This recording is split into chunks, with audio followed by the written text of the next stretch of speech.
And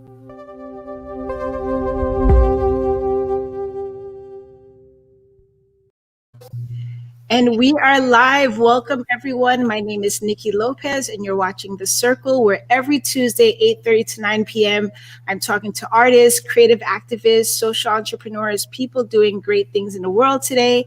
And today I have a special guest, finally have Jasmen Rogers on here. Welcome. Thank you so much. Thank you so much. Yes. So Jasmen is a political strategist and the founder of Folding Chair Consulting. So, you do a lot of stuff. I know, like, it's been I think the first time I've come cross paths with you was years ago at Lady Fest when you were, yes. You can't sit with us and just been in the community, just doing a whole bunch of stuff. Yes. The infamous "you can't sit with us" that people still talk about. And I met so many people at Lady Fest that first year. Well, it was their second year, my first year. And then the one after that. And I keep telling people we got to bring it back. It was such a beautiful, beautiful place. Yes. And I love, because I'm kind of drawn to those things that people don't discuss. So I just love the whole concept of it, because you do have that within advocacy, within community work. And so I just love that you touch on that topic. And so if anyone hasn't heard about that, y'all have to go look it up. Y'all missed out. Yeah, it was so good. We did a part 2. The second year I did a "You Can't Sit With Us" part 2. Yes. So, while we're getting warmed up, we are live on a few places. So we're live on Facebook, on Niki Lopez Creative, Outclick Magazine, as well as on the Facebook group, The Circle. So if you're in the Circle group and you post, remember, I can't see your name, so you got to type it. We're also live on YouTube under Niki Lopez 19 and Periscope. And after this broadcast, it will be on all your favorite popular podcast spaces. So let's get into it. Like, what was the spark that, what started your journey in advocacy and social justice and community work? If you ask my dad, he'll tell you it was 8th grade when 6th grade. We were on a trip to Washington, D.C. To see all the sights and everything. And I openly called a white woman racist, and my mom was mortified. So if you ask my dad, he'll say that was when we knew. I don't think I knew exactly what I was saying at that moment. I knew that she was mistreating someone in a really overt way. But it wasn't anything that was like in my household or anything. I was raised in a very religious Southern Baptist household. So there was a lot of community service. So there was a lot of, feeding folks on Saturday and visiting with neighbors and Thanksgiving turkey basket giveaways and all types of service that we did through the church. But the spark for me in adulthood was after the killing of Martin Lee Anderson. I was in college at the time. He was in Panama City. So this was back when Florida had boot camps for juvenile delinquents. And he was in one of the boot camps, and they were allowed to use physical takedowns. And so these guards beat on him because he wouldn't run. He wouldn't do the physical activity. They beat on him till he passed out, and then revived him multiple times and then kept beating on him. And this is all captured on video. And I remember that being the first time in my adulthood that I was like, what is going on here? Like, something is not right in the world. I got involved with some people that were doing activism around that case. We went to Panama City to the trial, and I remember seeing that all of them were acquitted and found innocent. And that feeling of like, I as a layperson can watch his whole death effectively for 30 minutes on video. It's on the internet, the security footage, and for them to be found innocent. My mom was like, okay, that's cute. You're upset, you're angry, but if you stay in school, everything will be fine. Like, get your degree, Caribbean parents. It's like, that's the way out. You get your education. And it was after that Trayvon Martin happened. And then Mike Brown and all of these other cases happened. And I wanted to get more involved in understanding how I could do something. So I moved back down here to South Florida. I got involved when all the highways were being shut down all across the country, and knew I wanted to be a part of what it looked like to shift power in that way, and to have righteous anger, and to be amongst thousands of people that were fed up, and to learn more about what was going on. So that was 2015. Wow. And you've been You've been running, going everywhere ever since. Absolutely. I mean, I tell people once you get woke, you can't go back to sleep. Like Yeah, you can't yeah. unsee the things that you've seen, unlearn the things that you've learned. So it's almost like as tired as you get, you take your rest and do what you need to do to rejuvenate. But then you know that the hope is in keep going. Mm-hmm. Mm-hmm. Absolutely. We have Jasmine Lewis checking in saying, "Hey y'all." Hi, thanks for joining us. And what I really love about you and what you're doing, you have hit a key point. Like, these things you saw, they disturbed you, and you took action. A lot of times we get frustrated, we want to be on Facebook about all the things that we hate, but then we don't realize that no matter what our income level, what our Right. socioeconomics, anything, we have what it takes to take some action in some Right. way. Right. Absolutely. And I mean, I always say the revolution starts at the kitchen table. I understand that I have the privilege to be able to be out in the streets when I feel like it, when I want to. Other people can't for various reasons, right? But that doesn't mean you can't have conversations with people that are close to you. Those relationship, those conversations also are a part of our movement and a part of liberation. So how are you talking to the people around you? How are you feeding people, mind, body, and soul in all the places that you can?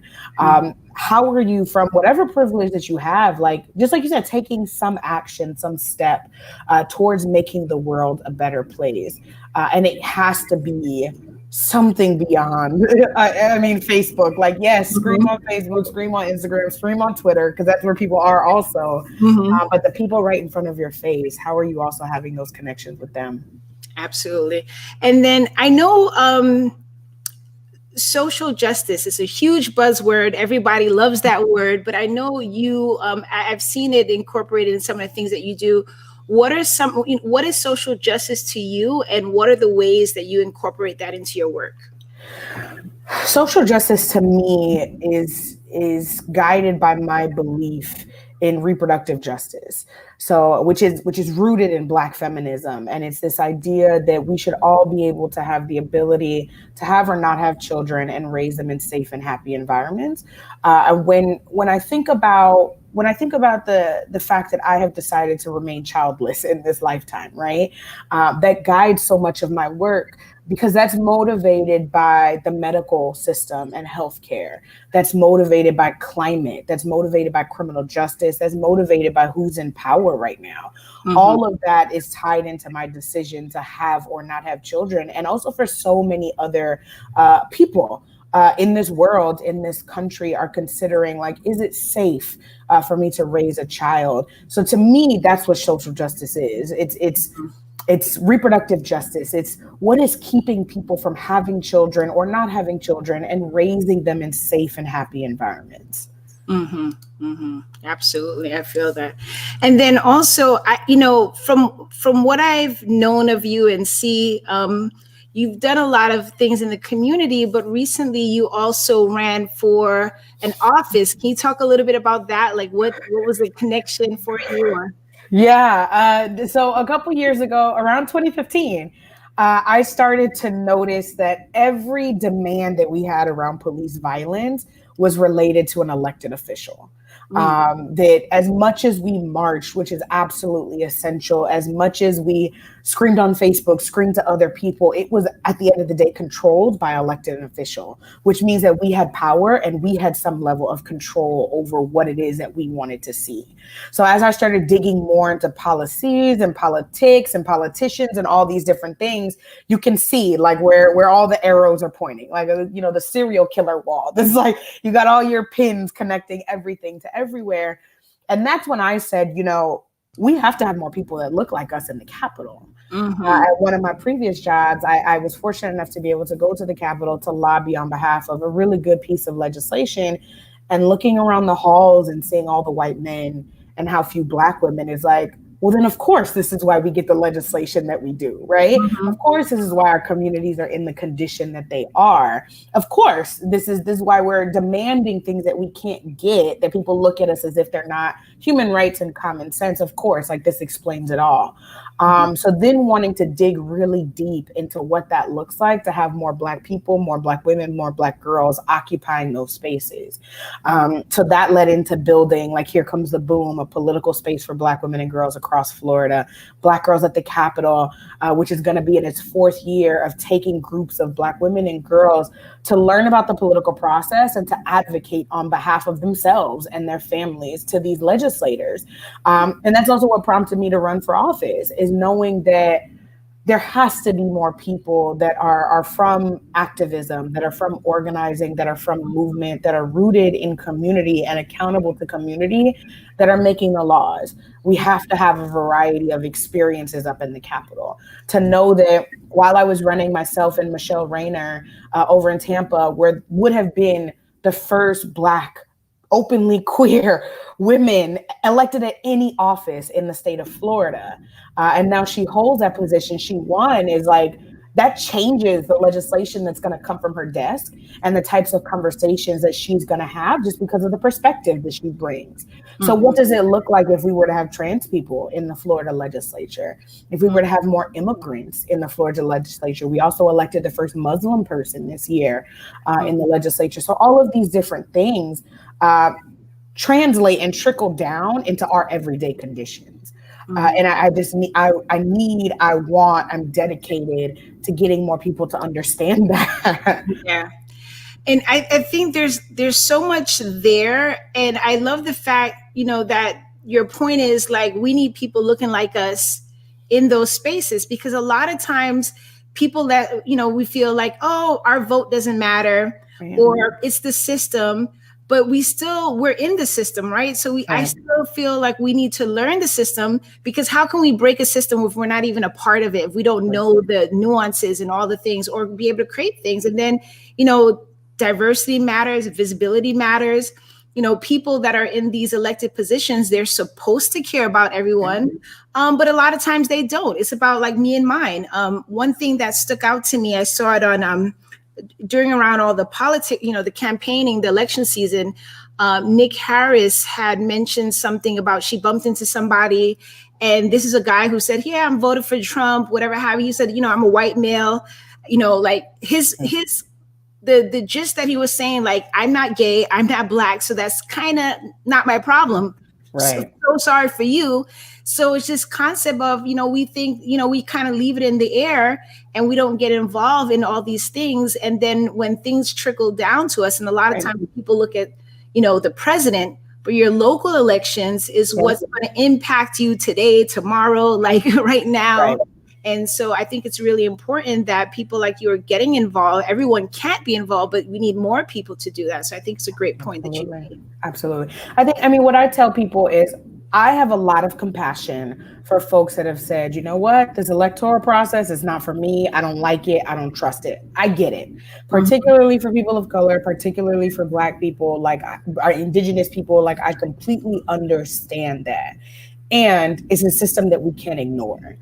There's that meme that always goes around every electoral cycle that's like, you may not care about your politics, but your boss does, your landlord does, all these businesses that you shop at, they do, which is why they're so invested in it. So again, like, I come to the conversation with, like, I understand that you're tired. You don't want any more political text messages. You don't want any more mail. You don't want any more. You don't want to hear about it. You're over it. And time again, we're forced to vote for these people that don't look like us. They don't necessarily represent us, but we also can't ignore it because it's dangerous and people's lives are on the line if we were to just take a step back and not engage.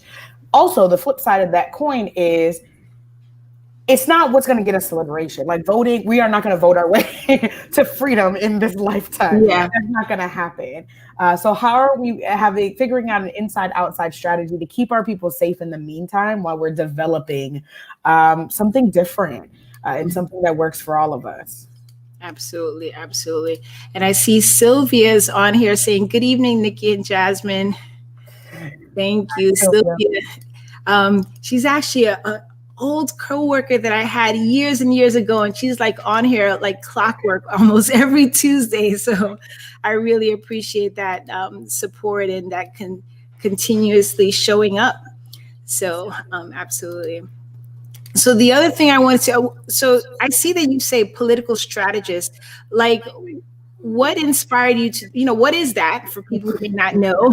And what inspired you to, I guess I know you kind of talked about some of the things, but what are some other things that might have inspired you or connect to why you want to do that type of work? Well, to me, political strategy is exactly the session that you came to at Lady Fest. Mhm. This idea that we can talk about things in a nuanced way that includes so many people's different experiences. Just like there's not one way to feminism, there's not one way to making elections work, there's not one way to campaigning, there's not one way to being an elected official, right? Like bringing the nuance to the conversation. And I love helping people and building that with people, that nuance in how you're going to talk about an issue, how you're going to show up as your authentic self.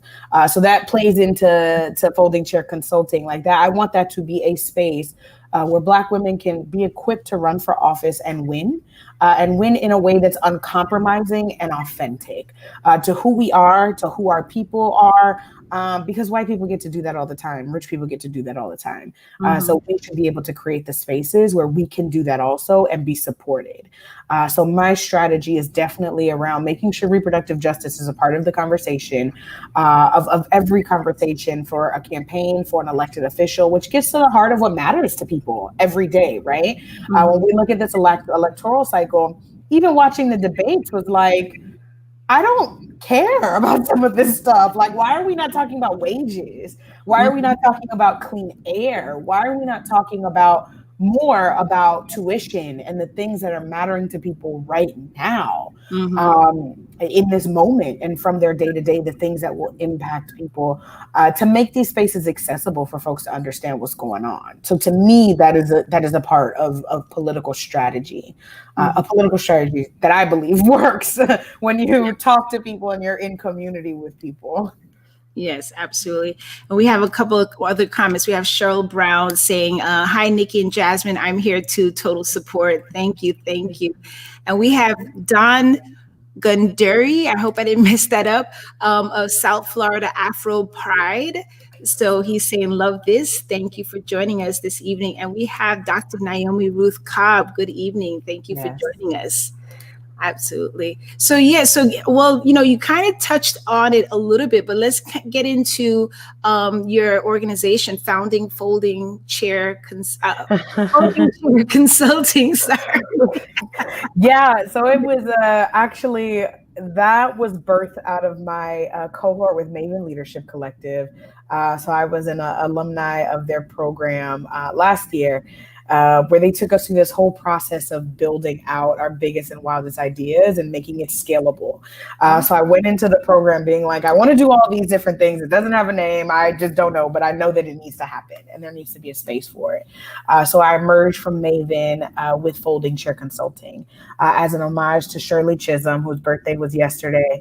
But when they don't give you a seat at the table, we have your folding chair. And we can provide you the tools that you need to enter the room, to build a new table, to be in the spaces that you need to be in. So that's why it's Folding Chair Consulting. I do trainings, I do facilitation, again, the political strategy, equipping folks to run for office and win, and making sure that it's about multiple wins. And I tell people that if we get wrapped up in that final win of winning the election, we lose so much along the way. We all want that win, right? Like that's the icing on the cake. That's what we're striving for. But it was also a win to me in my election to see little Black girls excited that I had my natural hair out. And then wanting to wear their natural hair. It was a win that we increased turnout in my election. Like those are also wins and a part of how we transform people for the long term. And I think it was also visible, like awakening, in the county, because you came into the race late and you got your funding, you just was picking up speed. So and it's also, like you said, it's not about that final win. It's it's a long stretch. It's what are you doing, the impact you're creating. And so that much people want to see change. They want to see something different. They want to have representation that's saying something different. And so that's really huge. Right. And there were even people, so I was I was very cognizant even of how I dressed on my campaign, because Mm-hmm. I wanted to make sure that I didn't look stuffy. I did not want to wear the suits. I didn't want to do the things like that. I want to be authentic and uncompromising. And there were people that said to me, like, I love that when I look at you, I see that you're approachable. I see that you're like one of us. And Mm-hmm. that makes me feel like one day I can do this too. Like, I was out here at the polls in biker shorts and, with my I saw Converse that. on. Like, that is who I am. So Yeah. it's like, why, if I change to try to portray something different, then I'm making it so that nobody else can have this position. Mm-hmm. Because I have to transform who I am to be here, which means that no other person can be that. Mm-hmm. So if I can show that we can be authentic, we can raise the money, we can do this and get really, really close. Hopefully there's more people that are not like, I'm not going to run for office because I don't have a suit. I'm Mm-hmm. not going to run for office because I don't have pearls. Like, I'm not going to run for office because I don't talk right. All those different Yeah. things, or I can't, run for office and have a drink in my hand or have a glass of wine or say Mm-hmm. curse words. And that was something that my opponent tried to use against me, that I'm foul mouthed and loud. And there Mm-hmm. were so many people that were like, but you're loud about injustice. That's the type of person that we need. Yeah. And I think I'm glad you raised that point, because I did take notice, but it was also kind of refreshing because we have this stigma like, oh, don't judge a book by its cover, but we totally do. Right. And so it also makes it more, from the lay person who does want to wear biker shorts and sneakers, be like, oh, I can't do these things because I don't look like that. Right. And when they have someone like you out there saying, yeah, I'm going to twerk, but I'm going to get on these polls, and I'm going to Right. advocate, I'm going to make sure you win, then it's just like, wait a minute, I could do those things too. So I think Right. it's really important. So I love that you did that and addressed that. So thank you. Absolutely. Absolutely. Jasmine said, or twerk. So Exactly. yeah, because I think a lot of time, especially with Black and Brown communities, we our culture is so stigmatized and is used to if we have colored in our hair, we're ghetto, but Right. someone else has color in their hair, they're punk rock, they're rad. Right. So I think all of those points help to push to break those barriers, and Right. to make it more accessible to other people who might say, I want to do something, but I don't know if I can. I don't know if I have the money. I don't have the dress, and Right. I have to go take a language art, language class. Exactly. So I think it's important. Exactly.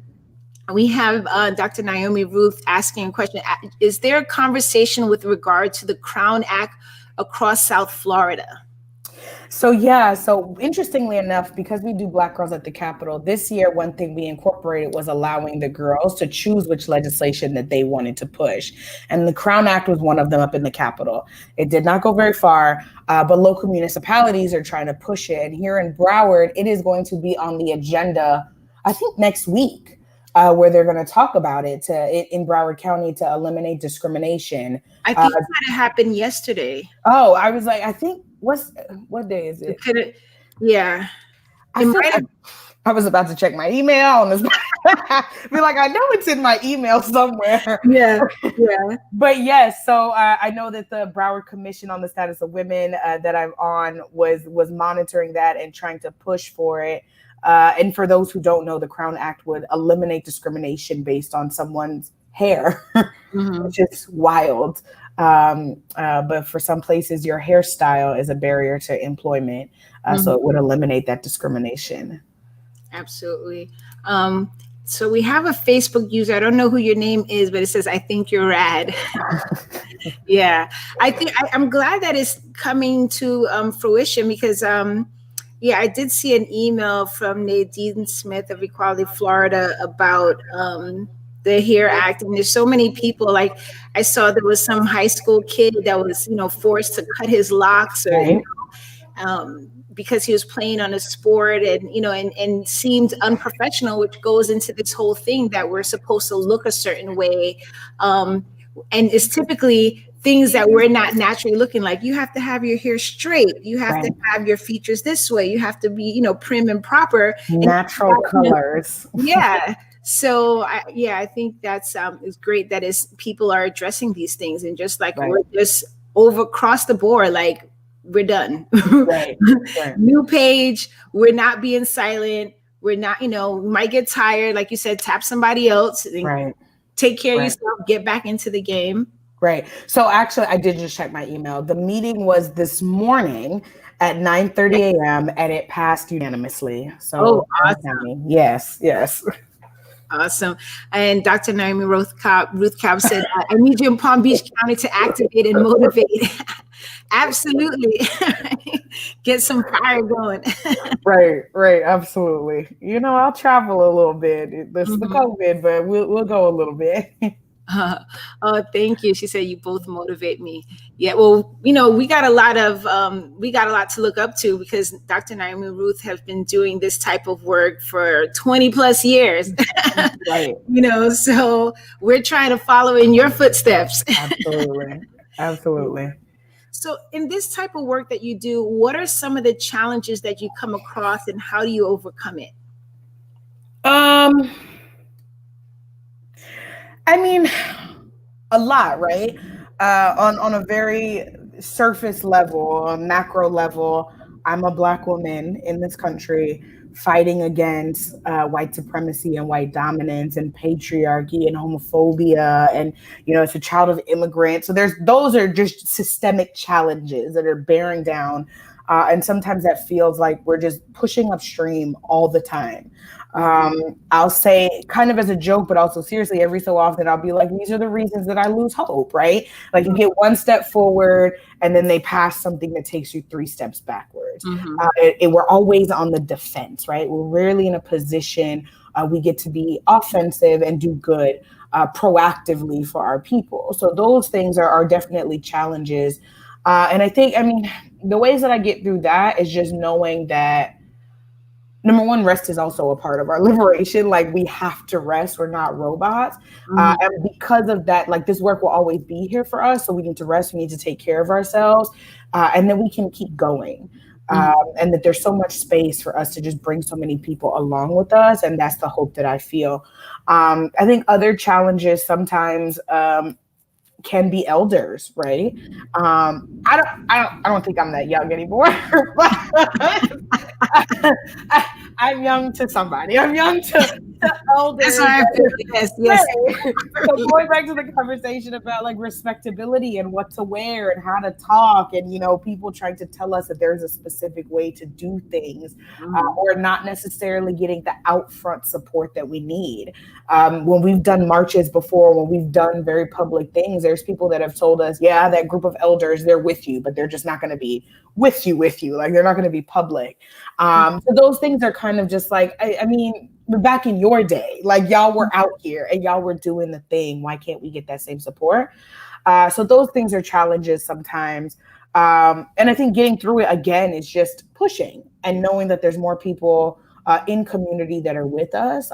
And at the end of the day, like not only are we here to avenge the suffering of our ancestors, like the mandate says, but also to earn the respect of future generations, and to make sure that we're laying a groundwork for things to be a little bit easier for the folks that are coming behind us. So I think those are some of the biggest challenges. I would also say that this work centers around people, and people are flawed. I am flawed. So that makes it hard and disappointing sometimes, that we're depending on people to not just do right, but to be better. And sometimes we mess up at doing that. I love that the transparency that you display, like with your posts here, because like you're saying, hey, I mess up sometimes where, because a lot of times, especially when you have people doing things and they're either taking a form of leadership or lifted to like, hey, we're looking up to you. We put people on pedestals where they have to be perfect. They have to be strong. I know sometimes I go through those challenges. Every now and then I have to remind people like, okay, I got PTSD, anxiety, trauma, because people are like, oh my God, you did this heroic thing, strong all the time. And I'm just like, no, I got anxiety. I got all I'm tired today, and I think that also makes it more relatable to people, because again, it's not, like you said, it's not about just us, it's about people. And if people feel that you have to be strong, you have to be perfect, you have to be right all the time, that discourages people who says, you know what, I'm seeing all this, I see something missing, but I don't have the energy for it, or I'm not perfect, I'm not ready. So I think, that type of transparency is so important, because it makes the things that we do, the things that you do, human. It makes it real. It makes it realistic. It makes it accessible to someone who feel like, well, I can't be on 24 hours. So I love that you have that as a part of who you are and a part of what you portray out there, to the public as well. Right. And I mean, oh, there we go. I used to laugh and be like, I'm a Leo. I'm a double Leo. So there's a huge part of me that is very much like, I'm here. You see me. I'm doing this big thing. Of course, I'm that chick. And then there's another part of me that is in the corner under my blanket. Like, people don't know that I don't know what I'm doing. Like, people have no idea that I shit and it stinks. Like, people have no idea. This morning I was like, I can't get out of bed. Like, people have no idea that this is going on. Like, people have no idea how much I want to scream at them. Like, people have no idea all these things are going on. So like, getting elevated to that pedestal, sometimes it's striking the balance of like, someone said, every time we reject a compliment, it's like getting flowers and not giving it water, right? Like, we water the flowers. Like, we deserve those flowers. Like, don't just cut them off and try to shove them back. We deserve the flowers. And there's a difference between that and like starting our own parade, right? I want to get better at making sure I water the flowers when someone is giving me the compliments and things like that, to really take it in and to really understand that I work hard at the things that I do. And then also knowing like I have to be humble, because at the end of the day, I'm responsible to people. So I try. Like, I want people to understand that there's no magic formula to this. There's nothing that I did special. I did not study this in school at all. This is from a passion for people that has driven me to learn about these things and then teach people. So I want people to understand, like, you too can curse and be in the Capitol. Maybe not at the same time, not while you're speaking at the mic, but you too can curse and be in the Capitol. You too can like dress in the ways that you feel comfortable and be in the Capitol. Like, that's what we want our Black girls to know. And that's why they love our spaces. Absolutely. We have Dr. Naomi Ruth Cobb. I've messed up too much of a parental spirit and not enough allowing the flow of others to happen. Support or don't block others' views and ways that we can create change. Yes. I remember there were a couple times a couple years ago, Dr. Naomi told me that I was too radical. That's what she told me. I mean, and again, I think it's definitely a parental spirit, because even when I look at like my younger sister or folks that are younger than me, I feel like I'm embodying my mother sometimes. So it's like we all have to like take that moment to get rid of the back in my day and figure out how we can support that things are changing all around us.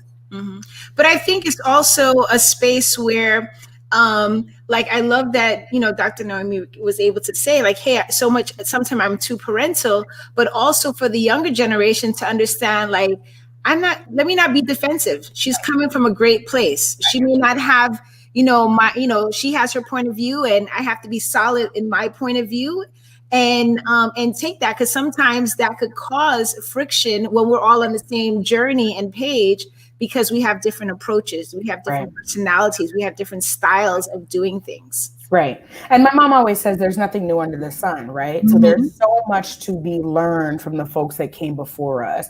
We cannot ignore the techniques, because they'll either tell us what to do more of or what to not do again. So I think that there's so much to learn from folks who've come before us, regardless of their approach. There's a lesson to be learned. Absolutely. Do you have any self-care practices? Sleep. As an intentional self-care practice. Like, I've learned that over the past couple of years, it has to be an intentional practice, not just the falling asleep on the couch, like not just the falling asleep in chairs, but I am going to bed right now. Mm. I think another part of my self-care has also been setting a lot of boundaries around the work, learning that the work will exist here. It will still be here when I wake up. It'll still be here tomorrow. It'll still be here when I get off of vacation. And that's a lesson that I learned from my therapist. When I tell people this, and they're always shocked. My therapist said to me, "You're not that important." When I was talking about work and I can't leave this and I can't give this and I can't delegate that, she's like, "You're not that important. Like, you think you hold everything, that this is all going to fall apart without you." And that was an important lesson in delegation that I had to learn, that like, I'm not that important. This will outlast me. It should outlast me. I should be building something that outlasts me, which means I need to trust other people to also lead. And then boundaries and the value of my time is something that I've learned very deeply from my girlfriend now. That's like, that email does not need to get sent at 8 p.m. Like, it doesn't need, and nobody's going to read it. So why don't you just rest? Why don't you recharge? Why don't you separate yourself from that and not always be on? And then you can get to it tomorrow. I also get my nails done every 2 weeks. Nice. I buy myself nice things. I now get my hair cut regularly. So those are also, interestingly enough, moments where you can't be on your phone. Like, I cannot have a phone to my head or in my hand while I'm getting my nails done, or while the barber is on my head. So I love those moments where I have to be detached from my phone. Some of the things you mentioned, I'm on that journey, AKA / struggle with. I've gotten better with the sleeping, but there's still a lot to go, and the boundaries. I remember one time someone said, "Did you really send an email at 4 a.m.? Like, you were working and sent an email at 4 a.m. Like, now I have, there's a little app my uncle hit me to. It's like a boomerang. So I can send that email at 4 a.m., but it hit their email at 9:01. But that's not helpful. That's not helpful. Again, nobody's reading your email. Nobody's looking at your email at 4 a.m. And but I struggle with that. And that's something that I'm also on, putting those boundaries in. There's some quote from Audre Lorde. I'm not going to try to say it verbatim, but she was talking about the act of self-care as being radical, and self-love and all those things. So that's just also been kind of a journey I'm on. And so I'm always interested in what other people do to kind of, I relate to that or reinforce that in myself. And then also to share that, because, when we're juggling all these things and on the front line and doing all these things, we have to have that in place. We have to have that self-care. We have to have that support. I know I have a friend, I was on a project, and I just called her crying, like, "I can't do it." And she was like, "You know what? You were asked to do this because that you could do it." And she literally had to talk me off the ledge.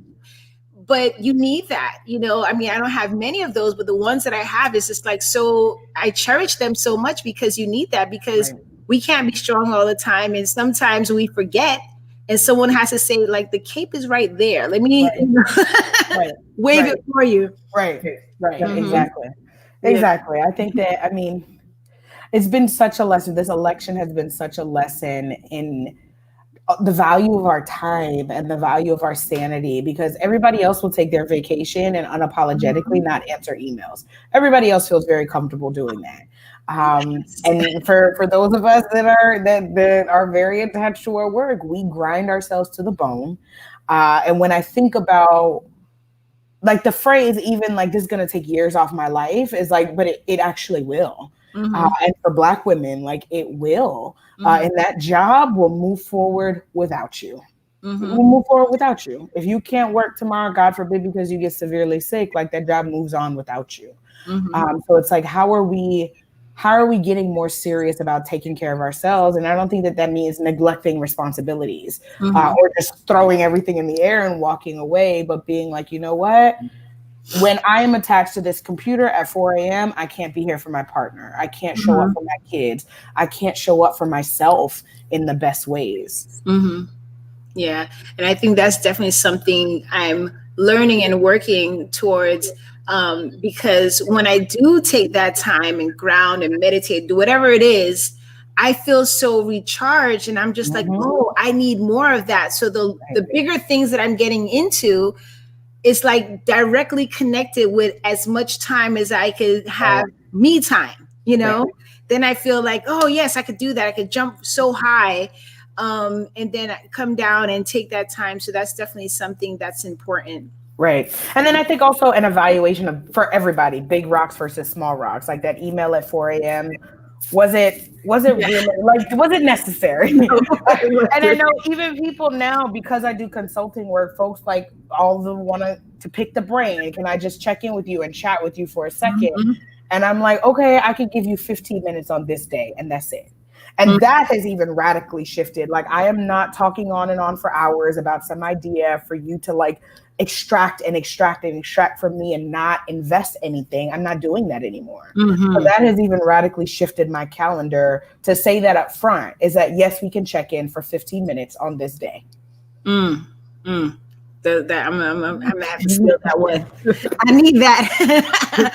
I mean, it gets people right to the point of what they want to talk about, or they're like, actually, I'll just send it in an email. Yeah. Yes, absolutely. Dr. Naomi said, keep going. I'm here if you need my help. Going to sleep, get rest, restore often. Good night. I hear that. How can people support or connect with you and the things that you do? I am available on all of, well, not all anymore because there's so many new ones. I can't keep up. I'm on Facebook, Instagram, and Twitter, all with my name, Jasmen Rogers. Folks can follow me. That's where I'm posting everything that I'm doing and what I'm up to. Through those platforms, I'm also available if folks do want some type of consultation. If you're thinking about a training, folks can also reach out to me there. On those different platforms. I was in a really bad habit of giving out my phone number all over the place. So I won't do that now. Because I was telling people, you can text me before you call me, but too many people were not listening and we're just calling. But you can find me on all the social media platforms, and then we can build from there. Awesome. And I have the little ticker. I'm going to put a comment in the comment section. So we have facebook.com/ Jasmen Rogers, as well as Instagram, Jasmen Rogers. Yes. If you had access to a time machine, where would you go and why? The past or the future? I think I'd go past. I'm really scared of the future. I'm hopeful, but I'm also scared because we just can't get right. I think I'd go to the past to have conversations with people. And in the spirit of Shirley Chisholm's birthday, I think I'd want to sit down and talk to her. And talk to her. I am fascinated and intrigued about her lens around abortion access and reproductive justice at the time she was doing it. Like before it was popular, before it was mainstream, as an immigrant Black woman, to be able to have this voice for the morality of giving people choices to control their body. So I would love to talk to her about like what that meant, how that felt, what she'd do different, who she'd leave behind, like all those different things. So I think I'd go past. Yeah, that's interesting. Yeah, that would be a lot. What's something that you feel people may not get about you unless they actually know you? That I'm really, and this is something I didn't get about myself until people have said it to me out loud. That apparently alone and in my space, I'm very, very silly. So I think if you see me in meetings, I run the most efficient meetings of all time. I am on time. I don't want to call myself a machine, but I am focused on the goal and the mission. And that can come off kind of abrasive, kind of standoffish to some people, all these different things. And then again, going back to like, people don't know that I sit on my couch and watch cartoons. I sit on my couch and every so often I'm whining, like that I have weird, corny jokes. Like people don't know, or that I'm also super crafty. People don't know that. I get angry and I craft and make things. I'm now making ornaments And Nice. yeah. Yeah. Yeah, I do art stuff, but I don't consider myself crafty in terms of like, oh, someone's like, just build it. And I'm like, no, can you do it for me? If it's like some art, some clay, some paper mache, some paint, just leave it to it. But if it's something where I'm putting a piece of wood to another piece of wood and creating something like, it's just 3 pieces. Nope, I can't figure it out. I have a little machine back here. I've been making t-shirts tonight. I made aprons. I don't know who I've become, but other people are making bread and making babies, and I'm like, do you want a wine bag? I can do that for you. That's awesome. That's awesome. I would never suspect that. See? Yes, yes. So I'm just so excited that we finally got to connect on the circle and share the work. I love your energy. And, I know we see each other from afar and passing at events, but I just love that, you had an opportunity to come on and share with the people who watching this and hopefully motivate and inspire some people. Absolutely. Thank you for this space. I've watched a few times, so I appreciate the space. I appreciate the guests that you have. I appreciate the production. This is amazing. I love it. I've told you that before. Yes. It's so good. So thank you so much for this space. Thank you. Thank you. I appreciate that so much. We have someone that's on Facebook saying, "Hello, beautiful soul, Nikki." Oh, thank you. So I don't know your name because I think you might be in the Facebook group. So if you're on Facebook, I have a group called The Circle. I think it's like The Circle 19 or something like that, where I have a lot of the people that I've interviewed because, everyone's creative advocates, people, that I feel people should know, doing great work. And so, it's definitely something if you're on Facebook to check out and connect with all those people there. So, and thank you for those who are there too. So, do you have any final words? Any final thoughts?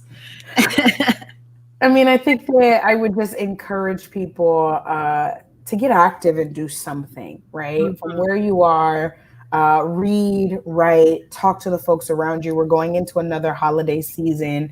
Have the hard conversations with the folks that are around the table because people's lives depend on it in a very real way. And then when you can and how you can get involved with an organization where you feel comfortable, where you feel affirmed, that's working towards a better world. So. Mm-hmm. Yeah, that's definitely enough said. There's definitely an organization out there for you at any level that you want to join in on. So absolutely. Let me see. Oh, just making sure I have everyone there. So this was great. I love the ability to talk to you and share. And for those online, I think Dr. Naomi went to take some sleep. We got to take some cues from her. But I appreciate everyone who is online with us. There's a couple of people on YouTube and on Facebook.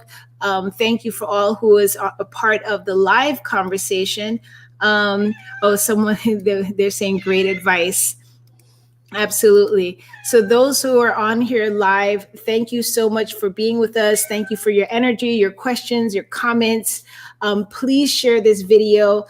This is important information. Jasmen is doing great work, and you never know. You may not have the time, but someone in your circle, in your network has the time, and they just need that extra push that video could give them. So if you like this programming is brought to you by Niki Lopez Creative, as well as What's Your Elephant. So What's Your Elephant is a movement that uses the arts to create a safe space to talk about everything unspoken. So if you want more information and you want to support that, you go to what'syourelephant.org. You could also go to Linktree/Niki Lopez 19. This will be available on all of the podcasts now. So, and I'll send you the link where they have that. And for those who watch it in the future, who are going to watch the recording, thank you so much. And do remember to share.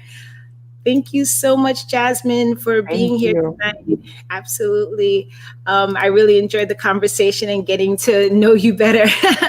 So, and good luck in everything that you're doing. And I will see everyone else next Tuesday at 8:30. Yes. Thank you so much, Nikki. Have a good night. All right, you too.